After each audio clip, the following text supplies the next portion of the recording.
Thank you for tuning in to Mr. Cliff's Toy Shop on today's episode of Storm Collectibles, What We Know, What We Suspect, What We Want Part 2. If you're interested in seeing the first part of the video, the link should be in the description below. Well, let's not waste any time. Let's jump right into it. So for many years with Storm Collectibles, you'll see such titles such as Gears of War 5 and Tekken 7.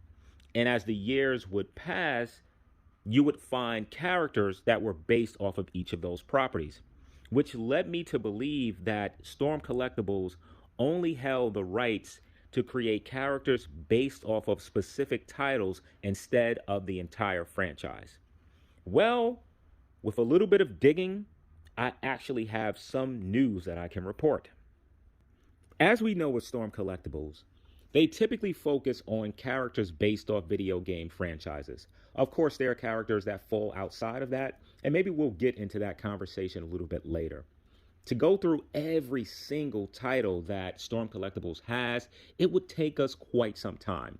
However, I found a way to narrow that down, as Storm Collectibles has about 5 master licenses, and I'm using that term master intentionally. So let's go ahead and take a look at some of those licenses.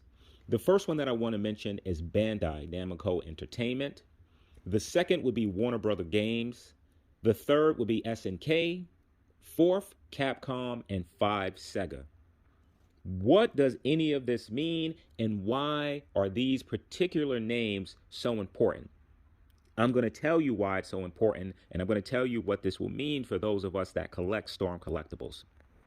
So as I mentioned at the beginning of this video, I was under the impression that Storm Collectibles could only work on singular titles. Well, I'm happy to report that that's actually incorrect. So let's take a deeper look into these companies, starting with Bandai Namco Entertainment. With this license, Storm Collectibles was able to give us Tekken. They decided to focus on Tekken 7 as their launching point. However, they're able to work on any of the Tekken games in that particular franchise.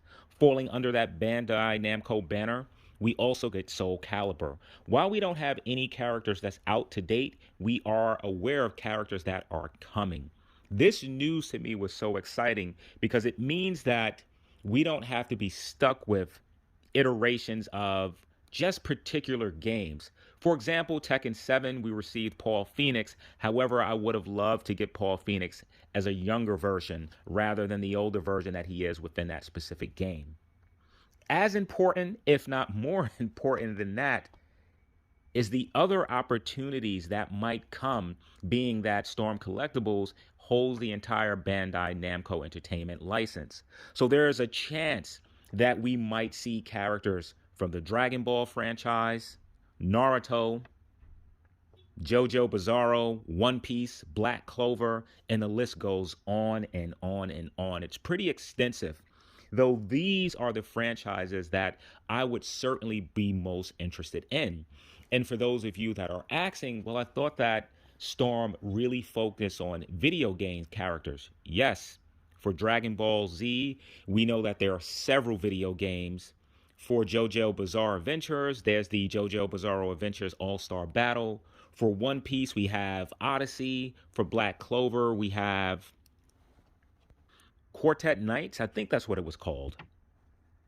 Man, how exciting would it be to mix and match characters from each of those different universes? But we're not finished. We still have 4 other companies to cover. So next, let's dive into the Warner Brother games. With that, we see Mortal Kombat.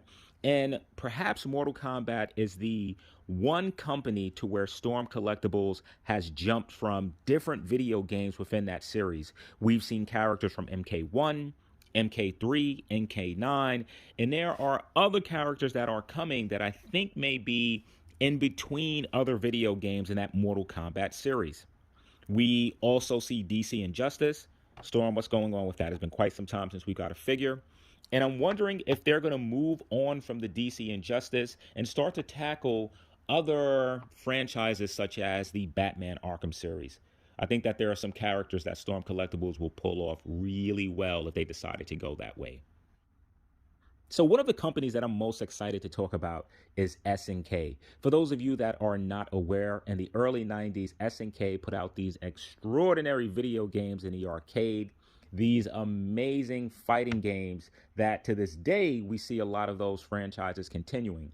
So with Storm Collectibles, we've already seen different licenses, different characters from a few franchises under that SNK banner. Let's go ahead and start with King of Fighters. So with King of Fighters, we kind of have a decent offering from Storm Collectibles, and I know that there are several characters that we have on the way.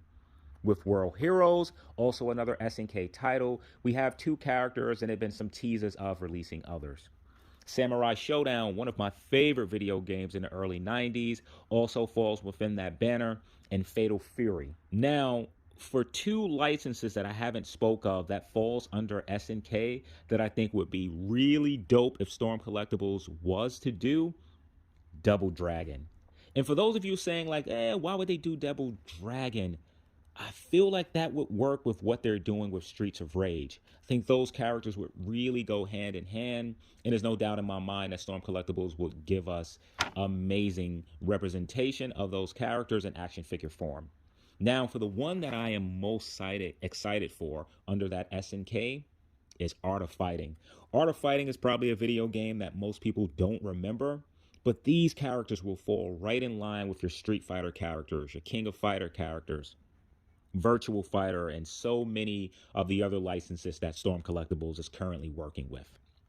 Now, jumping into the next company, which most people I think will be excited for, that's Capcom. So under that Capcom banner, we have Street Fighter. And if memory serves me correctly, I think Storm Collectible focused on Street Fighter V first. And now we're seeing them focus more on Street Fighter 2. Now, what I would love to see from Street Fighter, well, rather Storm Collectibles, would be X-Men versus Street Fighter.